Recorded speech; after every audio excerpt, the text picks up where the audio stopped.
Hi, I'm Chef Ben with Expert Village, and we're going to be continuing our Crock Pot Cooking series with Queso Dip today. Now, Queso Dip is a very simple dish. All right, first you take 16 ounces of your favorite picante sauce. We've gone with thick and chunky today. Just for a little bit more texture, go ahead and throw that right in there.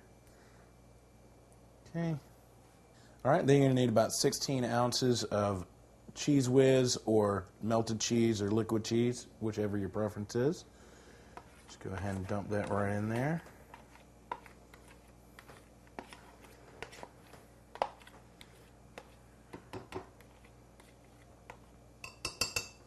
right, set that to the side.